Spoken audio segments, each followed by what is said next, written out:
और national Conference के लिए जो प्रॉब्लम है वो यही नहीं थमती। Chief spokesperson Tanveer Sadiq ने आज जम्मू कश्मीर लद्दाख से बातचीत की थी और उन्होंने तमाम मसाइल पर सटीक जवाब दिया। इसमें उन्होंने कई अहम सियासी और अवामी मुद्दों को चुना और उस पर बातचीत की। इस मौके पर तनवीर सादिक ने कहा कि अगला बजट सेशन में आम लोगों के मफाद को लेकर के बातचीत होगी और पब्लिक वेलफेयर पर खासतौर पर ध्यान दिया जाएगा। उन्होंने भरोसा दिलाया कि नेशनल कॉन्फ्रेंस के मैनिफेस्टो में किए गए सभी वादे तय सीमा के अंदर यानी 5 साल के मुद्दत के अंदर पूरे किए जाएंगे।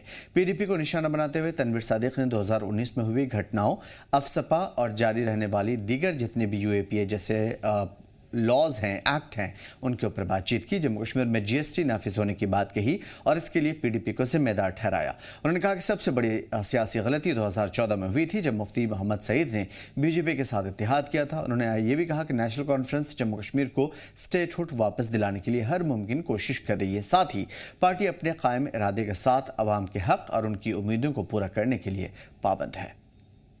जम्मू कश्मीर नेशनल कॉन्फ्रेंस के chief spokesperson Tanveer Sadiq साहब मेरे साथ मौजूद है और जिस तरीके से लगातार कल से खबरें चल रही है कि अब बजट सेशन होने वाला है और एक session Jammu Kashmir legislature assembly का जम्मू में होने वाला है, जिसकी जो पहला जो स्पीच होगा जम्मू कश्मीर के लेफ्टिनेंट गवर्नर मनोज सिन्हा का होगा। सर, बहुत शुक्रिया वक्त देने के लिए। बजट सेशन आने वाला है, व्हाट यू आर एक्सपेक्टिंग जो लोगों को खुश करे इस बार? सब कुछ जो लोग चाहते हैं इंशाल्लाह उसकी शुरुआत करेंगे।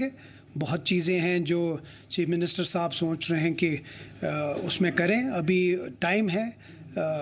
बजट सेशन एक बहुत इम्पॉर्टेंट सेशन होता है क्योंकि उसमें एक्चुअली बजटिंग होती है हर किसी चीज़ की। मैंने पिछले दिनों भी यही बोला कि जो ये वाला बजट होगा वो प्रो पीपल होगा और वो इसलिए होगा क्योंकि पिछला 1 साल जो था वो इसलिए हमें रुकावट हुई क्योंकि गवर्नर रूल से वो पहली बार इलेक्टेड गवर्नमेंट के पास आया। बहुत चीज़ों को सुधारना था, ठीक करना था। अब जो अगले 2-3 बजट होंगे उसमें जितने भी डिसीजंस होंगे वो प्रो पीपल होंगे। इस बार क्या हम इस बजट में जो लोगों के साथ आपने वादे किए हैं क्या वो फुलफिल होंगे? अब मैं कह रहा हूँ हमें 5 साल का मैंडेट है। 5 साल में 5 बजट जो होंगे वो सिर्फ लोगों के जो हमने वादे किए हैं उनको पूरा। अब वो किस तरह करेंगे वो मुझे लगता है आप थोड़ा वेट कीजिए, चीफ मिनिस्टर साहब पे छोड़ दीजिए। इतना आपकी वसादत से ये बताऊंगा कि चीफ मिनिस्टर साहब चाहते हैं जो भी फैसले हो वो प्रो पीपल हो और लोगों के लिए हो। न्यू ईयर पे एक तोहफा दिया गया है जम्मू कश्मीर के लोगों को कि टैरिफ में कोई इंक्रीमेंट नहीं होगी, लेकिन लोड बढ़ाया गया है, तो किस तरीके की इंक्रीमेंट? देखिए, पहले मैं हैरान हो गया क्योंकि मैंने किसी जगह हमारे अपोजिशन की ये बात हुई कि आपने जी पहले बढ़ाया फिर घटाया। अफसोस होता है मुझे उस अपोजिशन पे जो पहले नहीं होता है उसके ऊपर लड़ाई करते हैं, फिर जब नहीं उसको हम ठीक कर देते हैं तो कहते हैं ये ने तो पहले किया। तो तनकीद करना अपोजिशन की का काम है, लेकिन प्रॉब्लम ये है कि जो सोशल मीडिया और उसके बाद जो ये मीडिया में गलत फहमी लोगों के दिमाग में डालते हैं जानबूझ के कन्फ्यूजन। मुझे लगता है जम्मू कश्मीर के लोग पहले ही बहुत परेशान हैं, नहीं करना चाहिए। जिस तरह आपने कहा ये जो 18% की बात है, जो ये इंक्रीमेंट थी, कभी था ही नहीं है और पहले ही दिन हमने ये बोला था कि ऐसा हम कोई भी इंक्रीमेंट होने नहीं देंगे। उसी तरह बाकी चीज़ों पे भी होगा। ये एक चुनिंदा सरकार है, हम लोगों से चुने हुए हैं। हम कभी भी कोई ऐसा फैसला नहीं करेंगे जो लोगों को चुभेगा। हम कोशिश कर रहे हैं कि लोगों को फ़ायदा पहुंचे, लेकिन उसके साथ साथ इस J&K गवर्नमेंट भी चलानी है। इसीलिए हम अपोजिशन के कहने पे नहीं करेंगे, हम इसलिए करेंगे क्योंकि लोगों को हम जवाब दें और हम चाहते हैं कि जो जो हम फैसला करें वो लोगों तक हो। रिजर्वेशन पे प्रोटेस्ट हुआ, हालांकि आपने उस पर जो है एतराज़ जताया कि क्यों यहाँ डेमोक्रेसी में किसी लीडर को बंद कर सकते हैं। तो उसके बाद जो है रिजर्वेशन पे अभी मुद्दा LG साहब के पास आप कह रहे कि ये फाइल है, तो कहाँ क्या स्टेटस है उसका? मैं नहीं कह रहा हूँ, ये हकीकत है। अगर सिर्फ ये कोई टरकाने वाली बात होती तो मैं कहता। मैं आपको उस दिन पीछे ले जाऊंगा जिस दिन चीफ मिनिस्टर साहब ने इसका अनाउंसमेंट किया कमेटी का और ये कहा कि 6 महीने के अंदर अंदर इसका रिपोर्ट। जो कमेटी है वो हर किसी से मिली, हर जो अलग अलग तबके थे उनसे मिली। उसके बाद कैबिनेट में आई, हमने ये कैबिनेट से लॉ में भेजी। इसलिए भेजी ताकि जो भी इसका फैसला उसमें कोई लीगल बड़ा साउंड हो, ये लीगली। उसके बाद जब वापस लीगल के ओपिनियन के बाद आ गई, उसके बाद वो LG को जो ये पूरा स्कीम ऑफ थिंग्स है, ये सीक्वेंस है, उसमें कहीं भी बदलाव नहीं आया। हम कह रहे हैं कि हमने जो एक चुनिंदा सरकार का काम है, हम 1 मिनट के लिए नहीं रुके। अब ये हमारा एक फ़र्ज़ है और वो हम बराबर निभाएंगे कि LG साहब को बार बार याद दिलाएंगे कि जल्द से जल्द उस फाइल को छोड़ दें ताकि जो लोग हैं जो हर किसी तबके के हैं उनका जो हमने वादा किया है रैशनलाइजेशन का, वो वादा उन तक पहुँचे ताकि वो लोग भी चैन की सांस ले लें। अपोजिशन पार्टीज कह रही है कि जानबूझकर उमर अब्दुल्ला सरकार ने हमें बंद करवाया, नज़रबंद करवाया, तब जब यहाँ पे प्रोटेस्ट होने वाला है। अब ऊपर अल्लाह ताला ने दिमाग दिया है, और दिमाग जिसको दिया होगा उसको ये पता है कि लॉ एंड ऑर्डर हमारे पास है नहीं। ये इतनी ही बात है, मतलब इससे ज़्यादा तो जाना ही नहीं है। जो गेट, जिस गेट की चाबी मेरे पास होगी मैं वही खोलूँगा, जिस ताले की चाबी मेरे पास नहीं है नहीं खोलूँगा।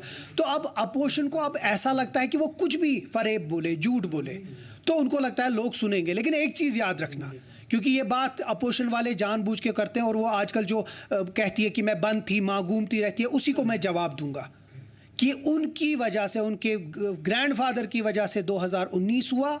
एक एक चीज़, यहाँ अफ्स्पा हुआ, यहाँ सरफेसी एक्ट हुआ, यहाँ GST हुआ, वो सब PDP की देन है। और अगर जिसको कहते हैं ना लास्ट नेल इन कॉफिन, वो 2014 में था जब मुफ्ती साहब ने BJP के साथ इल्हाक किया। जबकि आपको ये याद भी दिलाऊं, वही प्राइम मिनिस्टर ने उसको स्टेज पे बोला कि मुझे आपकी ज़रूरत नहीं है, उसके बावजूद भी रुके। फिर वो जब अल्लाह ताला को प्यारे हो गए, उसके बाद महबूबा जी, अगर उन एक साल में उन्हें काम नहीं किया तो तब भी क्यों उनके साथ गए? ये सिर्फ इक़्तिदार की भूख थी और कुछ नहीं थी। और आज 2019 में जो हुआ, अगर उन्हें नहीं किया तो हम इस ध्यान पे नहीं होते कि हर एक ऑर्डर पे हमें भीख मांगनी पड़ती है कि हमारी जो रैशनलाइजेशन, हमारे रिजर्वेशन, हमारी बाकी चीज़ें, हमारी नौकरियों के लिए हम राजभवन को रोज़ भीख नहीं मांग रहे होते। काश 2014 में PDP ने BJP के साथ इल्हाक नहीं किया होता, शायद जम्मू कश्मीर के लोग इतने बेबस नहीं हुए होते। तनवीर साहब, आखिरी सवाल, आपको नहीं लग रहा कि पिछले 1 महीने से चुप है स्टेटहुड को लेकर? हम चुप नहीं हैं। जिस लेवल पे हमें बात करनी है हम कर रहे हैं, और जिस लेवल पे हमें अपनी बात तेज़ करनी है वो हम कर भी रहे हैं। हम उम्मीद करते हैं, मैंने बार बार यही कहा कि नेशनल कॉन्फ्रेंस एक वैसी पार्टी नहीं है कि सिर्फ दिखावे के लिए, डोंग के लिए वो बाहर जाए, प्रोटेस्ट करे। हम वो हर एक एवेन्यूज़ यूज़ करेंगे जिससे हमें स्टेटहुड आ सके, लोगों के जो मसाइल है वो हल करें, और वही चीज़ हम करेंगे। बहुत शुक्रिया तनवीर साहब वक्त देने के लिए। ये हमारे साथ मौजूद थे जम्मू कश्मीर नेशनल कॉन्फ्रेंस के चीफ स्पोक्स पर्सन और MLA जटीबल तनवीर सादिक साहब। तफसीलन जानने की कोशिश की है, और आगे जो बजट सेशन आने वाला है और उम्मीद की जा रही है कि लोगों के मसलों मसाइल उसमें हल होंगे। कैमरामैन फिरदौस नजार के साथ मैं आकिब डार, जी मीडिया, श्रीनगर।